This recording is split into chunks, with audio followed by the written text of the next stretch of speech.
Hello, I hope everyone watching is safe and well. My name is Alex and I'm an actor, and when the lockdown happened I had to stop touring with the show that I was travelling with. It made me very sad that there were a lot of beautiful theatres we didn't get to visit and that we didn't get to tell our stories there. And it also made me very sad that I wouldn't get to see my nephews for some time. I live in Scotland and one of my nephews lives in Guildford in Surrey and the other one lives in Seattle in the USA. So during lockdown, in order to be able to spend some virtual time with them, I've been running a YouTube channel called Stories for My Nephews, and every day there I upload a different story for them. And some of them are stories that I remember from when I was a child, some of them are more modern picture books that my nephews have been discovering, and some of them are chapters from some classic children's literature. But today I thought I would share one of my favourite stories with you, and this is taken from one of my all-time favourite books, Alice's Adventures in Wonderland by Lewis Carroll. Now during this story, Alice has just discovered a small and rather strange-looking house. For a minute or two, she stood looking at the house and wondering what to do next, when suddenly a footman in livery came running out of the wood. She considered him to be a footman because he was in livery, otherwise, judging by his face only, she would have called him a fish, and rapped loudly at the door with his knuckles. It was opened by another footman in livery, with a round face and large eyes like a frog, and both footmen, Alice noticed, had powdered hair that curled all over their heads. She felt very curious to know what it was all about, and crept a little way out of the wood to listen. The fish footman began by producing from under his arm a great letter nearly as large as himself, and this he handed over to the other, saying in a solemn tone, "For the Duchess, an invitation from the Queen to play croquet." The frog footman repeated in the same solemn tone, only changing the order of the words a little, "From the Queen, an invitation for the Duchess to play croquet." Then they both bowed low, and their curls got entangled together. Alice laughed so much at this that she had to run back into the wood for fear of their hearing her, and when she next peeped out, the fish footman was gone, and the other was sitting on the ground near the door, staring stupidly up into the sky. Alice went timidly up to the door, and knocked. "There's no sort of use in knocking," said the footman, "and that for two reasons. First, because I'm on the same side of the door as you are. Secondly, because they're making such a noise inside no one could possibly hear you." And certainly there was a most extraordinary noise going on within, a constant howling and sneezing, and every now and then a great crash as if a dish or kettle had been broken to pieces. "Please then," said Alice, "how am I to get in?" "Well, there might be some sense in your knocking," the footman went on without attending to her, "if we had the door between us. For instance, if you were inside, you might knock and I could let you out, you know." He was looking up into the sky all the time he was speaking, and this Alice thought decidedly rude. "But perhaps he can't help it," she said to herself. "His eyes are so very nearly at the top of his head, but at any rate he might answer questions. How am I to get in?" she repeated, aloud. "I shall sit here," the footman remarked, "till tomorrow." At this moment, the door of the house opened and a large plate came skimming out, straight at the footman's head. It just grazed his nose and broke to pieces against one of the trees behind him. "Or next day, maybe," the footman continued in the same tone, exactly as if nothing had happened. "How am I to get in?" asked Alice again, in a louder tone. "Are you to get in at all?" said the footman. "That's the first question, you know." It was, no doubt, only Alice did not like to be told so. "It's really dreadful," she muttered to herself, "the way all the creatures argue. It's enough to drive one crazy." The footman seemed to think this a good opportunity for repeating his remark, with variations.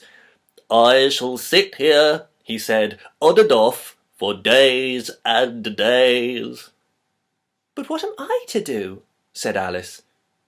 "Anything you like," said the footman, and began whistling. "Oh, there's no use in talking to him," said Alice desperately. "He's perfectly idiotic." And she opened the door and went in. The door led right into a large kitchen, which was full of smoke from one end to the other. The Duchess was sitting on a three-legged stool in the middle, nursing a baby. The cook was leaning over the fire, stirring a large cauldron which seemed to be full of soup. "There's certainly too much pepper in that soup," Alice said to herself, as well as she could for sneezing. There was certainly too much of it in the air. Even the Duchess sneezed occasionally, and as for the baby, it was sneezing and howling alternately without a moment's pause. The only things in the kitchen that did not sneeze were the cook and a large cat, which was sitting on the hearth and grinning from ear to ear.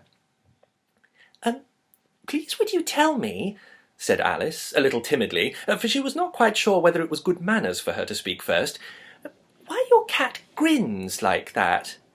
"It's a Cheshire cat," said the Duchess, "and that's why. Pig!" She said the last word with such sudden violence that Alice quite jumped, but she saw in another moment that it was addressed to the baby, and not to her, so she took courage and went on again. "I didn't know that Cheshire cats always grinned. In fact, I didn't know that cats could grin." "They all can," said the Duchess, "and most of them do." "I don't know any of that do," Alice said very politely, feeling quite pleased to have got into a conversation. "You don't know much," said the Duchess, "and that's a fact." Alice did not at all like the tone of this remark, and thought it would be as well to introduce some other subject of conversation. While she was trying to fix on one, the cook took the cauldron of soup off the fire, and at once set to work throwing everything within her reach at the Duchess and the baby. The fire irons came first, then followed a shower of saucepans, plates, and dishes. The Duchess took no notice of them, even when they hit her, and the baby was howling so much already that it was quite impossible to say whether the blows hurt it or not. "Oh, please, mind what you're doing!" cried Alice, jumping up and down in an agony of terror. "Oh, there goes his precious nose!" as an unusually large saucepan flew close by it and very nearly carried it off. "If everybody minded their own business," the Duchess said in a hoarse growl, "the world would go round a deal faster than it does." "Which would not be an advantage," said Alice, who felt very glad to get an opportunity of showing off a little of her knowledge. "Well, just think of what work it would make with the day and night. You see, the earth takes 24 hours to turn round on its axis." "Talking of axes," said the Duchess, "chop off her head." Alice glanced rather anxiously at the cook to see if she meant to take the hint, but the cook was busily stirring the soup and seemed not to be listening, so she went on again. 24 hours, I think, or is it 12? "Oh, don't bother me," said the Duchess. "I never could abide figures." And with that she began nursing her child again, singing a sort of lullaby to it as she did so, and giving it a violent shake at the end of every line. "Speak roughly to your little boy, and beat him when he sneezes. He only does it to annoy, because he knows it teases." And then came the chorus, in which the cook and the baby joined. "Wah, wah, wah!" While the Duchess sang the second verse of the song, she kept tossing the baby violently up and down, and the poor little thing howled so that Alice could hardly hear the words. "I speak severely to my boy, I beat him when he sneezes, for he can thoroughly enjoy the pepper when he pleases. Wah, wah, wah! Here, you may nurse it a bit, if you like," the Duchess said to Alice, flinging the baby at her as she spoke. "I must go and get ready to play croquet with the Queen." And she hurried out of the room. The cook threw a frying pan after her as she went out, but it just missed her. Alice caught the baby with some difficulty, as it was a strangely shaped little creature, and held out its arms and legs in all directions. "Just like a starfish," thought Alice. The poor little thing was snorting like a steam engine when she caught it, and kept doubling itself up and straightening itself out again, so that altogether for the first minute or two it was as much as she could do to hold it. As soon as she had made out the proper way of nursing it, which was to twist it up into a sort of knot and then keep a tight hold of its right ear and left foot so as to prevent it undoing itself, she carried it out into the open air. "If I don't take this child away with me," thought Alice, "they're sure to kill it in a day or two. Wouldn't it be murder to leave it behind?" She said the last words out loud, and the little thing grunted in reply. It had left off sneezing by this time. "Well, don't grunt," said Alice. "That's not at all a proper way of expressing yourself." The baby grunted again, and Alice looked very anxiously into its face to see what was the matter with it. There could be no doubt that it had a very turned-up nose, much more like a snout than a real nose. Also, its eyes were getting extremely small for a baby.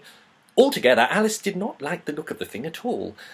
But perhaps it was only sobbing, she thought, and looked into its eyes again to see if there were any tears. No, there were no tears. "If you're going to turn into a pig, my dear," said Alice seriously, "I'll have nothing more to do with you. Mind now." The poor little thing sobbed again, or grunted, it was impossible to say which, and they went on for some while in silence. Alice was just beginning to think to herself, "Now what am I to do with this creature when I get it home?" when it grunted again so violently that she looked down in its face in some alarm. This time there could be no mistake about it. It was neither more nor less than a pig, and she felt that it would be quite absurd for her to carry it any further. So she set the little creature down, and felt quite relieved to see it trot away quietly into the wood. "If it had grown up," she said to herself, "it would have made a dreadfully ugly child. But it makes rather a handsome pig, I think." And she began thinking over other children she knew who might do very well as pigs, and was just saying to herself, if one only knew the right way to change them, when she was a little startled by seeing the Cheshire Cat sitting on the bough of a tree a few yards off. The cat only grinned when it saw Alice. It looked good-natured, she thought. Still, it had very long claws and a great many teeth, so she felt that it ought to be treated with respect. "Cheshire Puss," she began, rather timidly, as she did not know at all whether it would like the name. However, it only grinned a little wider. "Oh, come, it's pleased so far," thought Alice, and she went on. "Would you tell me, please, which way I ought to go from here?" "That depends a good deal on where you want to get to," said the cat. "Well, I don't much care where," said Alice. "Then it doesn't matter which way you go," said the cat. "So long as I get somewhere," Alice added as an explanation. "Oh, you're sure to do that," said the cat, "if you only walk long enough." Alice felt that this could not be denied, so she tried another question.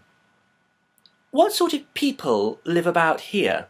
"In that direction," the cat said, waving its right paw around, "live the Hatter, and in that direction," waving the other paw, "lives a March Hare. Visit either you like. They're both mad." "But I don't want to go among mad people," Alice remarked. "Oh, you can't help that," said the cat. "We're all mad here. I'm mad. You're mad." "How do you know I'm mad?" said Alice. "You must be," said the cat, "or you wouldn't have come here." Alice didn't think that proved it at all. However, she went on, "And how do you know that you're mad?" "To begin with," said the cat, "a dog's not mad. You grant that?" "I suppose so," said Alice.